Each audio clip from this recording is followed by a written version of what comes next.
जब अभिषेक ने सीधी दुनिया से आगे सोचा। सुबह का वक्त था। स्कूल के ग्राउंड में हल्की धूप फैली हुई थी। अभिषेक अपने दोस्तों के साथ क्रिकेट खेल रहा था।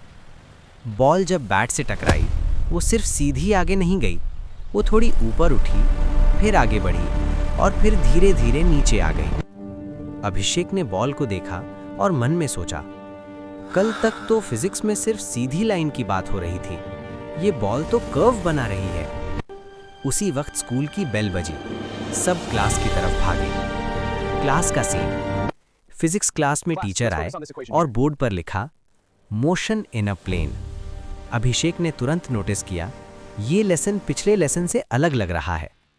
टीचर बोले, पिछले चैप्टर में हमने सिर्फ सीधी लाइन का मोशन देखा था, पर असली दुनिया में ज्यादातर मोशन सिर्फ सीधा नहीं होता। टीचर ने चौक उठाई और बोर्ड पर एक सीधी लाइन खींच दी, फिर उसके साथ एक हॉरिजॉन्टल और एक वर्टिकल लाइन बना दी।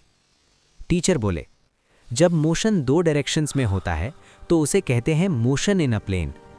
अभिषेक ने धीरे से खुद से कहा, इसका मतलब आगे पीछे प्लस ऊपर नीचे इक्वल टू प्लेन। टीचर ने एक बॉल उठाई और एंगल पर फेंक दी। बॉल ऊपर भी गई, आगे भी बढ़ी और फिर नीचे आ गई। टीचर बोले, बॉल का मोशन एक ही डायरेक्शन में नहीं है, ये दो डायरेक्शंस का कॉम्बिनेशन है। अभिषेक की आंखों में चमक आ गई। वेक्टर का एंट्री। टीचर ने बोर्ड पर एक एरो बनाया और कहा, फिजिक्स में जब मैग्नीट्यूड के साथ डायरेक्शन भी इंपॉर्टेंट हो तो हम उसे वेक्टर क्वांटिटी कहते हैं। टीचर ने एग्जाम्पल्स दिए, डिस्प्लेसमेंट, वेलोसिटी, एक्सेलरेशन। टीचर बोले, ये सब वेक्टर क्वांटिटीज हैं क्योंकि इनका डायरेक्शन भी मैटर करता है। अभिषेक ने याद किया कि पिछले चैप्टर में स्पीड सिर्फ नंबर थी, पर वेलोसिटी डायरेक्शन के बिना अधूरी है।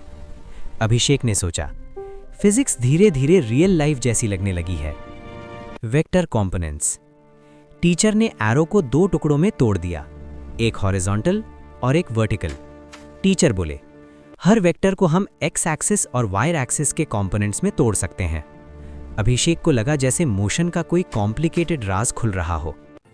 टीचर ने समझाया, अगर तुम हर मोशन को छोटे छोटे पार्ट्स में तोड़ दो तो समझना आसान हो जाता है। अभिषेक ने मन में कहा, जैसे प्रॉब्लम्स को स्टेप बाय स्टेप सॉल्व करना। बोट और रिवर की कहानी। टीचर ने एक नया एग्जाम्पल दिया। एक बोट सीधी चल रही है, लेकिन रिवर का फ्लो साइड में है। बोट का एक्चुअल पाथ सीधा नहीं होता, बल्कि तिरछा यानी डायगोनल होता है। टीचर बोले, ये एक्चुअल मोशन बोट की वेलोसिटी और रिवर की वेलोसिटी का कॉम्बिनेशन है।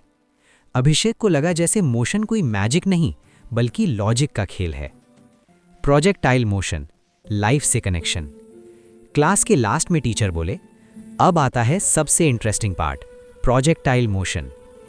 टीचर ने कहा, जब कोई ऑब्जेक्ट एंगल पर फेंका जाता है तो वो ऊपर भी जाता है और आगे भी बढ़ता है। टीचर ने बोर्ड पर एक कर्व बनाया, पैराबोला। अभिषेक को तुरंत सुबह का क्रिकेट शॉट याद आ गया। टीचर बोले, प्रोजेक्टाइल मोशन को हम दो इंडिपेंडेंट मोशंस में तोड़ देते हैं, हॉरिजॉन्टल मोशन और वर्टिकल मोशन। टीचर ने कहा कि हॉरिजॉन्टल डायरेक्शन में वेलोसिटी कांस्टेंट होती है और वर्टिकल डायरेक्शन में ग्रेविटी का इफेक्ट होता है।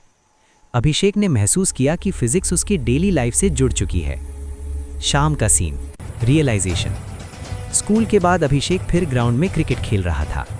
इस बार जब उसने बॉल हिट की तो उसे सिर्फ शॉट नहीं दिख रहा था, उसे दिख रहा था horizontal velocity, vertical acceleration, resultant motion, projectile path. Abhishek मुस्कुरा दिया। उसने सोचा, फिजिक्स सिर्फ किताब में नहीं होती, फिजिक्स हर उड़ती हुई बॉल में होती है। Ending moral, strong line. जब मोशन सिर्फ सीधी लाइन से बाहर निकल जाता है, तब फिजिक्स उसे प्लेन में समझना सिखाती है।